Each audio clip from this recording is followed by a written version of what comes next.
আসসালামু আলাইকুম। আমি সাইমা মারা ভাবনা, ইউনি কনসালটেন্টস স্টাডি অ্যাব্রোডের নতুন অ্যাডমিশন অ্যাডভাইজার।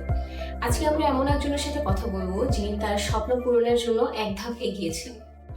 ভাইয়া, প্রথমে আপনি নিজের পরিচয় দিবেন এবং আপনি কিভাবে আমি বললাম যে আপনি আপনার স্বপ্ন পূরণের জন্য এক ধাপ এগিয়েছেন, এটা একটু বলবেন। আমি শাকিব খান শুভ। আমি বাংলাদেশ থেকে অনার্স কমপ্লিট করে মাল্টাতে ডিপ্লোমার জন্য অ্যাপ্লাই করেছি এবং আমি এপ্রিলে ফিনটেকের জন্য অ্যাপ্লাই করেছিলাম এবং আমি ভিসা পেয়েছি। ঠিক আছে। এত দেশ থাকতে ভাইয়া মালটাই কেন? আচ্ছা, মাল্টার সবচেয়ে বড় বিষয় যেটা সেটা হলো ইংলিশ স্পিকিং কান্ট্রি এবং এখানে টিউশন ফি অন্যান্য দেশের চেয়ে অনেক কম। ঠিক আছে। আপনি তো ইউরোপিয়ান কলেজ অফ ইনোভেশন পছন্দ করেছেন আপনার পড়াশোনার জন্য। এই ইউনিভার্সিটিতে কেন? আমার সাবজেক্টের সাথে মিলে, এই জন্য আমি এই ইউনিভার্সিটিটা চুজ করেছি। আচ্ছা, আপনার অ্যাপ্লিকেশন প্রসেসের মধ্যে ইউনি কনসালটেন্স থেকে আপনি কতটুকু সহযোগিতা পেয়েছেন? এডুকেশন প্রসেসটা একটু ইজি হয়েছিল শুধুমাত্র এই ইউএনআই-তে যোগাযোগ করার পরে, কারণ আমি বুঝতেছিলাম না আমি কিভাবে কি করব, কিন্তু এখানে যোগাযোগ করার পরে তারা আমাকে যেভাবে গাইড করেছে সেক্ষেত্রে আমার জন্য এটা অনেক সহজ হয়েছে। আচ্ছা, ঠিক আছে। ভিসার জন্য কি কি ডকুমেন্ট দিতে হয়েছিল আপনার?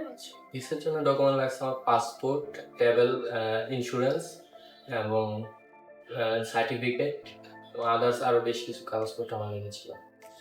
আচ্ছা, ঠিক আছে। ভাইয়ার ভিসা পাওয়ার পর আপনার অনুভূতি কেমন? আসলে বলে বোঝানো যাবে না, কারণ আমার একটা স্বপ্ন পূরণের প্রথম ধাপ। এটা খুবই ভালো লেগেছিল। ঠিক আছে। আপনার মাল্টায় গিয়ে পরবর্তী পরিকল্পনা কি? মাল্টায় আমার পড়াশোনা শেষ করার পরে পরবর্তী পরিকল্পনা আমি পিএইচডি বা অন্যান্য কোনো একটা কোর্সে ভর্তি হবো বা অন্য কোনো দেশে শিফট হবো। ঠিক আছে। আপনি ভবিষ্যতে মাল্টা যেতে চায় এমন ছাত্রছাত্রীদের জন্য কি বলবেন? জি, অবশ্যই এটা একটা ভালো চয়েস, কারণ এটা ইউরোপের সেনজেন একটা দেশে ঢোকার জন্য প্রথম ওয়ে বা প্রথম রাস্তা হতে পারে। আচ্ছা ভাইয়া, একদম শুরু থেকে ধরে আপনি যখন অবশ্যই আপনি একটা কনসালটেন্সি খুঁজছিলেন যে কোথায় যাওয়া যায়, তারপর আপনি ইউনি কনসালটেন্ট চুজ করলেন। চুজ করার পর থেকে ধরে আপনার একদম শুরু থেকে ধরে আপনার ভিসা পাওয়া পর্যন্ত আপনি ঠিক কতটুকু সহযোগিতা পেয়েছেন? আপনি কোন কোন গাইডলাইন পেয়েছেন ইউনি কনসালটেন্ট থেকে, এটা একটু কাইন্ডলি বলবেন।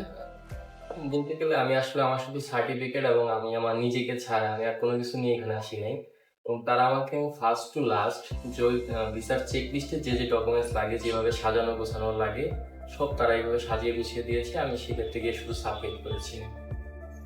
তাহলে আপনি প্রপার সহযোগিতাই পেয়েছেন আমরা বলতে পারি। ঠিক আছে ভাইয়া, আপনাকে অনেক ধন্যবাদ আমাদেরকে সময় দেওয়ার জন্য। আপনাকে অনেক অনেক শুভকামনা আপনার ভবিষ্যতের জন্য। আজকের জন্য এখানেই শেষ। ভালো থাকবেন সবাই। আসসালামু আলাইকুম।